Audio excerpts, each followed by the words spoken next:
kabar mengejutkan datang dari dunia skincare tanah air. BPOM secara resmi merilis daftar 16 produk kosmetik yang dianggap berbahaya dan tidak memiliki izin edar. Salah satu yang menjadi sorotan adalah Ribeskin Superficial Pink Aging, produk sejenis dengan glowing booster cell yang digunakan dalam treatment injeksi kecantikan di klinik milik Reza Gladys Glavidza. Sejak Februari 2024, BPOM telah mencabut izin edar produk ini dan memerintahkan penarikan serta pemusnahan. Kepala BPOM, Taruna Ikrar, menyatakan bahwa pencabutan ini merupakan bagian dari sanksi administratif karena pelanggaran serius terhadap regulasi yang berlaku. Ia menegaskan bahwa sesuai aturan BPOM nomor 21 tahun 2022, produk kosmetik hanya boleh digunakan di bagian luar tubuh dan tidak boleh melibatkan jarum suntik. Jikapun melibatkan injeksi, maka produk tersebut harus memiliki izin khusus dan hanya boleh digunakan oleh tenaga medis profesional. Namun faktanya, produk itu digunakan dengan metode injeksi tanpa izin resmi. Di sisi lain, Reza Gladys sempat membantah tudingan tersebut. Di Pengadilan Negeri Jakarta Selatan, ia menyebut bahwa semua produknya termasuk glowing booster cell telah memiliki izin edar BPOM. Ia juga menegaskan bahwa jarum yang digunakan dalam treatment itu sudah mengantongi izin dari Kemenkes. Menurutnya, framing bahwa treatmentnya berbahaya adalah narasi yang menyesatkan. Namun, BPOM menegaskan sikap tegas akan menindak siapapun yang memproduksi, menjual, atau menggunakan produk ilegal yang membahayakan kesehatan konsumen. Fakta bahwa izin edar produk tersebut telah dibatalkan sejak 2024 menimbulkan pertanyaan besar. Jika benar ada pelanggaran, seberapa luas dampaknya terhadap konsumen yang selama ini telah menjalani treatment tersebut? Dalam kasus ini, yang dipertaruhkan bukan hanya reputasi, tapi juga keselamatan publik. Nah, gimana nih menurut netizen yang terhormat? Silahkan berkomentar ya. Guys, ini gue ambil dari akunnya si BPOM resmi itu ya. Nah, kalian lihat itu udah dibatalin izin edarnya dari 2 Februari 2024. Nah, si Nikmir kemarin dapatnya kapan? Dia beli di e-commerce, ya kan? Ini kalau terjadi pelanggaran ya, ini hukumannya 12 tahun penjara ya, dan dendanya 5 miliar. Tuh, ayo guys, coba kita sama-sama cek.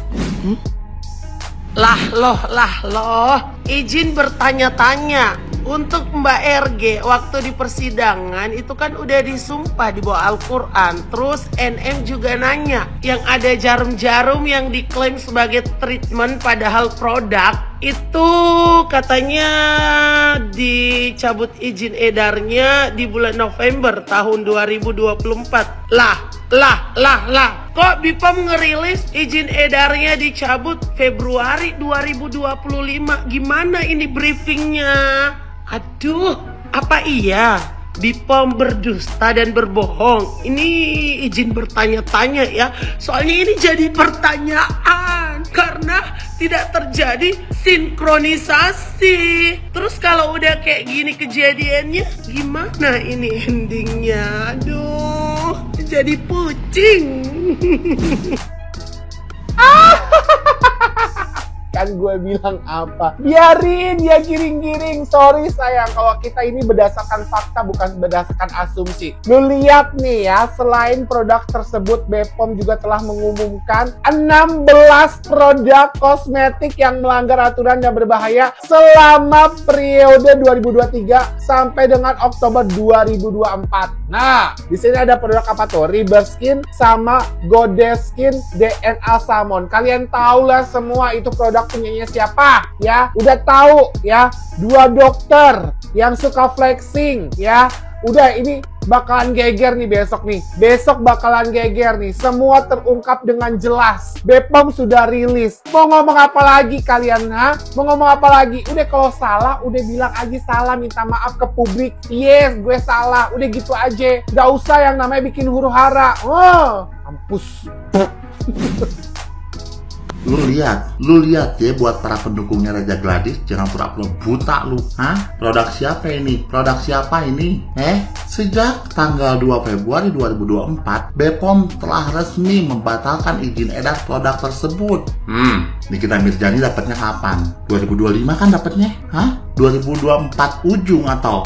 Yang pasti setelah produk ini memang sudah tidak diberi izin untuk diedarkan. Masih aja pada ngeyel sih lu, ini aja udah bukti kuat ya. Pantas aja cocok. Si Reza Gladys ini berani menyuap Nikita Mirzani sebanyak 4M. Sekelas Nikita Mirzani aja 4M, apalagi hakim sama jaksa. Karena untuk apa? Karena untuk menutupi kebusukannya ini nih. Untuk menutupi kebusukannya ini nih, produk ini. Produk yang dia bilang treatment. Ya.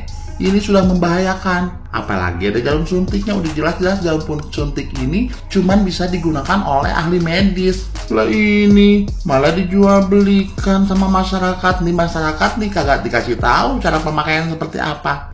Cara pemakaiannya bebas maksud lu, dicocol-cocol begitu di mata apa di mana? Yang gua tanya ini produk siapa? Produk Pak Tarno.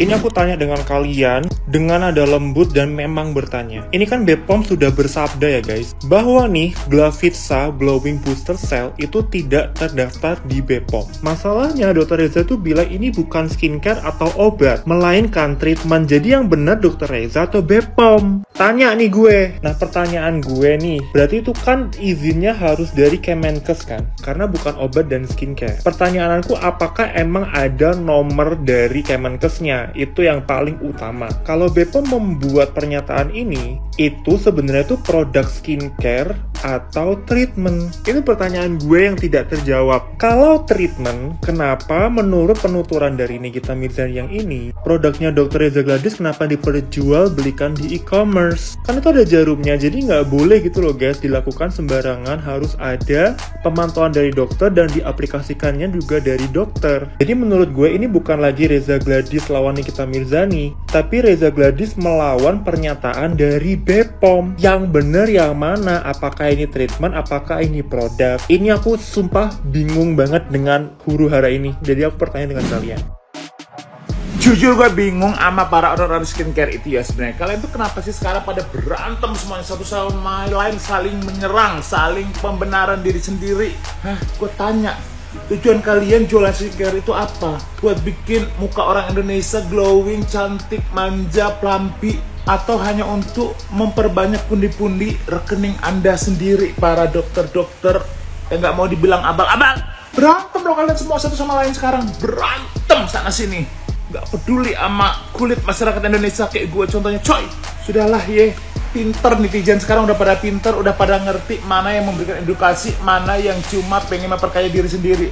Jadi stop kalian para dokter-dokter ya yang mengaku-ngaku dokter tapi ya bukan dokter beneran ya, jualan skincare tapi abal-abal, overprice, gak ada kandungannya, setan lu. Akhirnya selamanya ini Nikita Mirzani itu ditahan selama 3 bulan lebih atau berapa bulan ya. Kiraku ada pemerasan, ternyata ada kesepakatan kedua belah pihak mempersetujui senilai sejumlah uang. Nah kayak gimana? Bisa-bisanya dengan bangga di luar dari pengadilan kamu berkuar-kuar di dalam pengadilan, pelongo-pelongo. Ternyata dibilang kamu diolokin terdegeng, dibilang abu-abu, dikata-katain, kena mental. Padahal kan kamu yang merugikan masyarakat, kamu yang tidak sesuai dengan bukti yang tertera. Padahal produkmu yang tidak aman ataupun produkmu yang berlabel nggak sesuai isi kandungannya. Bener nggak? Kalau kalian netizen yang ngikutin dari awal ya, gimana Nyai Nikita Mirzani itu ngedetailin produknya karena dialah yang tidak menyesuaikan produknya, padahal dia seorang dokter yang harusnya membimbing dan membina semua produk-produk di Indonesia itu secara aman dan sesuai. Ternyata tidak, malah dia bilang abu-abu kulitnya atau apa kayak gimana, kan bingung kan, pelongo-pelongo dia setiap ditanya ya berulang kali baru bisa jawab. Bener nggak netizen? Ada geger ngetekin gua katanya BPOM rilis yang ini maksudnya. Jadi sedikit aku bantu jelaskan buat teman-teman ya yang masih belum paham. Disclaimer sekali lagi, glowing booster cell itu adalah merupakan treatment. Nah, yang menggunakan produk Ribeskin.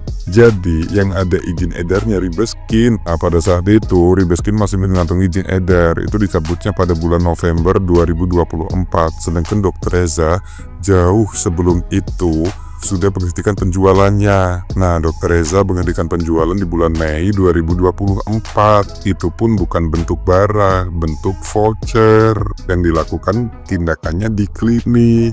Dan BPOM mencabut izin edarnya di 13 November 2024 ya. Yang kalau tidak salah di posting itu di tanggal 26 November 2024 masih ada postingannya. Jadi nggak apa-apa, aman. Berarti udah sesuai peraturan dong, tidak melanggar peraturan. Jadi nggak perlu kalian tanyakan lagi, itu bisa diakses langsung kok di Instagram resminya BPOM ya, masih ada postingan jejak digitalnya. Jadi kalau menurutku rilisan ulang dari BPOM ini berkesan menjaring. Jadi seolah-olah kayak Dr. Reza menjual produk itu setelah sudah tidak ada izin edarnya. Padahal Dr. Reza menjual produk itu jauh sebelum izin edar dicabut. Gitu, kenapa meski harus dirilis ulang dan seolah-olah dimajukan tanggalnya? Berkesan menjaring. Ada apa BPOM? BPOM ada apa?